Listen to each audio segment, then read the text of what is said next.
Itu tadi teori-teori ya. Sekarang kita ambil hikmah-hikmah dari Jung.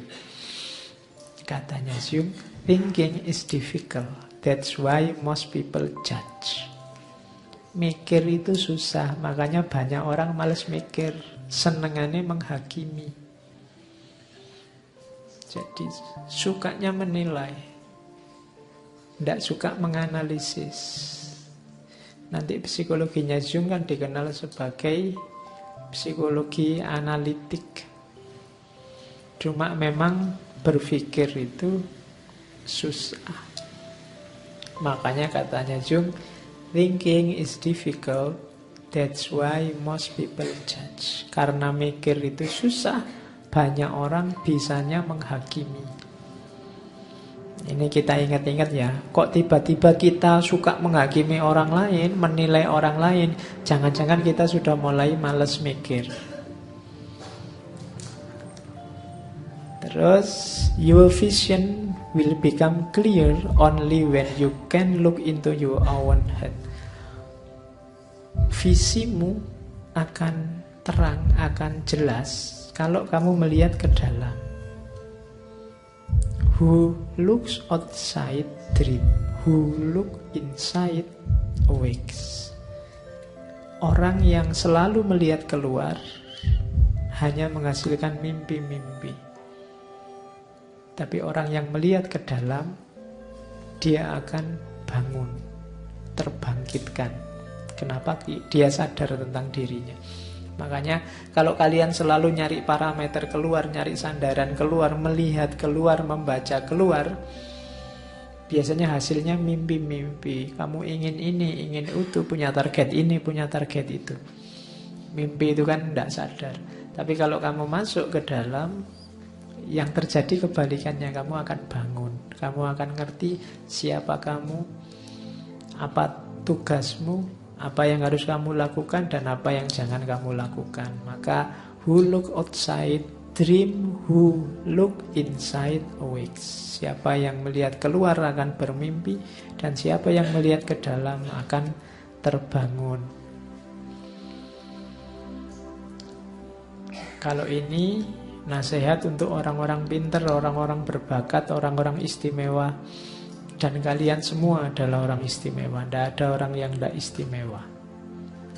If you are a gifted person, it doesn't mean that you gain something. It means you have something to give back. Kalau engkau orang yang berbakat, dikaruniai Allah untuk jadi orang yang punya banyak potensi besar, itu maksudnya bukan kamu memperoleh sesuatu, tapi maksudnya adalah kamu harus memberikan sesuatu. Jadi kalau kamu punya kelebihan apapun, keistimewaan apapun, itu membacanya jangan hanya bahwa itu anugerah, tapi itu juga tanggung jawab. Kamu harus memberikan sesuatu. Tidak hanya bahwa kamu adalah orang yang istimewa, tapi kamu adalah orang yang punya tanggung jawab dibandingkan orang lain yang tidak mendapat anugerah seistimewa dirimu. Jadi itu maunya Jung. I am not what happened to me, I am what I choose to become. Jadi kamu ingin jadi apa? Pilihlah. Target mulai sekarang, bentuk mulai sekarang. Jadi tidak usah galau dengan yang terjadi hari ini. Pak, kalau saya kayak sekarang hidupnya kayak gini, apa bisa saya nanti jadi orang besar? Bisa. Karena you adalah what you choose to become. Kau adalah apa yang kau pilih untuk menjadi. Kamu ingin jadi apa? Bisa. Ingin ngerti filsafat, saya ingin mendalam sekali filsafat, bisa. Tapi saya baca satu buku aja sudah puyeng, Pak. Liu baca banyak buku aja. Iya, salahmu sendiri baca satu buku. Mending baca banyak buku, sama-sama puyengnya, tapi kan bacaanmu banyak. Kamu pasti bisa. Apa sih yang tidak bisa? Wong potensimu sama dengan yang diberikan pada orang-orang besar, filosof-filosof besar, ulama-ulama besar. Kamu punya waktu yang sama dengan mereka 24 jam. Kamu punya kapasitas yang sama dengan mereka, punya akal yang sama, punya panca indera yang sama, punya rasa dan intuisi yang sama. Cuma mungkin mengelolanya saja yang berbeda. Maka kelolalah secara baik, pilihlah jadi orang baik. Nah, kalau ingin jadi orang baik, ada jalan mudah, antara lain apa? Teman. We may think that we fully control ourselves. However, a friend can easily reveal something about us that we have absolutely no idea about. Kita mungkin berpikir bahwa saya itu sadar Pak, mengontrol hidup saya, semuanya aman, beres, sudah tak kontrol. Tapi temanmu bisa menunjuk satu hal dengan mudah apa yang kamu tidak paham tentang dirimu. Kadang-kadang temanmu bisa ngomong, kamu itu kalau ngomong sinis loh. Itu yang ngerti temanmu, bukan kamu. Kamu merasa ngomongku biasa-biasa saja kok. Temanmu yang tahu. Jadi maka kamu butuh teman, kamu butuh sahabat untuk bisa semakin baik. Karena kita ini terbatas, ternyata setiap orang punya ketidaksadaran yang sangat banyak. Orang lain mungkin bisa mengungkap sedikit banyak ketidaksadaranmu. Kamu kalau pidato itu mesti ada dehemnya. Satu kalimat dehemnya 3 kali. Itu kan temanmu yang ngerti. Kadang-kadang kan bolak-balik itu kan kamu tidak sadar.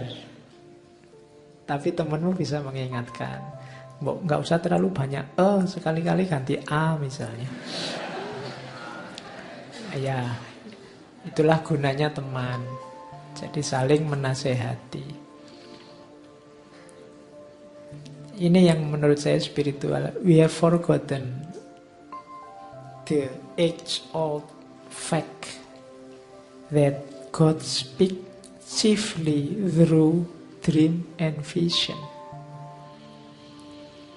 Kita sekarang tidak akrab lagi sama Tuhan. Kenapa? Kita banyak lupa bahwa di masa lalu Tuhan itu biasanya berkomunikasi dengan kita lewat mimpi dan vision. Vision itu pandangan-pandangan, pencerahan-pencerahan. Kenapa kita tidak menguasai lagi wilayah dreams, wilayah vision, penglihatan? Tercerahkan. Kita lupa caranya. Itu yang membuat kita tidak komunikasi lagi sama Tuhan. Tuhan jadi jauh. Kita tidak nyambung lagi sama Dia. Kita tidak bisa ngobrol lagi. Kenapa kok Tuhan tidak ngomong ke kita? Karena kita juga tidak nyapa Dia. Atau jangan-jangan Tuhan setiap hari ngomong, tiap hari menyapa kita, cuma kita tidak bisa membaca, nggak bisa menangkap. Kita lupa nenek moyang kita dulu, para nabi zaman dulu, para ulama, para aulia itu bisa langsung berkomunikasi. Kalau bahasanya Jung, through dreams and vision, melalui mimpi-mimpi, melalui visi-visi. Visi itu lewat intuisi yang saya bilang tadi. Tiba-tiba ada pandangan, oh iya ini mungkin yang baik itu visi namanya. Sumbernya pasti dari Allah. Maka ayo menghidupkan lagi wilayah-wilayah kedalaman sehingga kita bisa menyapa bersama dengan Tuhan. The word happy would lose its meaning if it were not balanced by sadness. Kata-kata bahagia itu tidak akan bermakna kalau tidak diimbangi oleh kesedihan. Kebahagiaan itu jadi bermakna kalau ada kesedihan. Kalau hidupmu 100% bahagia, bahagia itu tidak ada nilainya. Mungkin tidak jadi bahagia. Kalau bahagia terus, itu ya bahagia itu berarti kan terus biasa. Tidak lagi jadi bahagia. Yang membuat bahagia itu rasanya nikmat luar biasa apa? Ada kesedihan. Ada kegagalan. Kalau mahasiswa itu mulai semester 1 sampai lulus nilainya A terus, nilai A itu kurang menggembirakan. Oh ya dia sudah, kalau dikasih tahu Mbak sampean dapat A loh, biasa aja Pak. Nggak kaget, kan bisa begitu. Kenapa? Karena sejak awal dia dapat A terus. Tapi A itu akan sangat membahagiakan kalau kemarin dapat E terus. Makanya imbangannya sadness. Jadi maksudnya apa? Kamu jangan mengeluh kalau pas dapat jatah sadness. Jadi jangan marah, jangan mengeluh. Ini nanti imbangannya ada kebahagiaan pasti. Sebaliknya juga kalau sedih terus Pak, loh nanti kesedihan itu jadi biasa. Wong ya ndak ada bahagianya kan biasa aja. Kamu ndak sedih tiap hari ditinggal pacar, biasa aja, sudah sering. Ndak apa-apa. Wong ya sering kan jadi ndak sedih. Kesedihan juga ada maknanya kalau ada imbangannya kebahagiaan. Maka menghadapi bahagia atau sedih ndak harus sampai segitunya. Biasa saja. Dia bermakna justru karena saling mengimbangi. Itulah logikanya orang hidup. Ini buat yang baru putus.